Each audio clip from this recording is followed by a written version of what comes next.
वक्त आने पे तुम्हें एहसास हो कि जो बातें मैं तुमसे कहता हूँ वो क्यों कहता हूँ, या जो बातें पिछले कई दिनों से मैं तुम्हें कहता चला आ रहा हूँ वो क्यों कह रहा हूँ।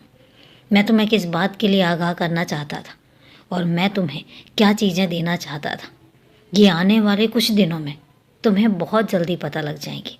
और हाँ, नए साल में तो तुम्हें कुछ ऐसी बातें पता लगेंगी जो तुमने कभी सोची भी नहीं होंगी। तुम चाहते हो ना, तुम बहुत कुछ पाना चाहते हो, और हकीकत बात बताऊं तो तुम डिजर्व भी करते हो। तुम चाहते हो और तुम्हारे साथ तुम्हें वो चीज़ें मिलनी भी चाहिए। और इसलिए मैं तुमसे कितने दिनों से ये चीज़ कह रहा हूँ कि तुम्हें निकट भविष्य में बहुत सारी ऐसी चीज़ें हैं जो मिलने वाली हैं। और इसी कारण से मैं हमेशा तुमसे कहता हूँ कि तुम मायूस मत होना।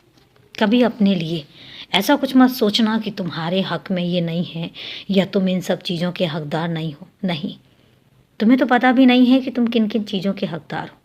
तुम्हें तो ये भी नहीं पता है कि मैं तुम्हारी किस्मत में क्या कुछ लिख चुका हूँ। मैं नहीं मानता कि तुम्हारी किस्मत में किसने क्या लिखा है नहीं लिखा है, लेकिन हाँ, मैं इतना ज़रूर जानता हूँ कि अगर मैं निर्णय ले लूँ तो तुम्हारी किस्मत में क्या ऐसी चीज़ें हैं जो नामुमकिन हैं। मुझे पता है कई बार तुम शिकायत करते हो कि बाबा आप मुझे शिरडी नहीं बुलाते। तुम्हें पता है मैं खुद तुम्हारा इंतज़ार कर रहा हूँ। मैं इंतज़ार कर रहा हूँ तुमसे मिलने का। बहुत कम बच्चे होते हैं जिनसे मैं मिलने का इंतज़ार करता हूँ, और वो बच्चे बहुत ख़ास होते हैं। ऐसा नहीं है कि बाकी सारे बच्चे मुझे प्यारे नहीं हैं, मुझे सब बच्चे प्यारे हैं, लेकिन तुम उन ख़ास बच्चों में से हो जिनका मैं इंतज़ार करता हूँ। पता है क्यों? क्योंकि तुम साफ दिल हो। तुम्हारा रिश्ता किसी आडंबर से नहीं जुड़ा हुआ है, तुम्हारा रिश्ता किसी वहम से नहीं जुड़ा हुआ है। तुम मेरे साथ रिश्ता किसी टोने टोटके से करके नहीं करते हो, और ना ही तुम मेरे साथ रिश्ता किसी स्वार्थ के साथ जोड़ते हो।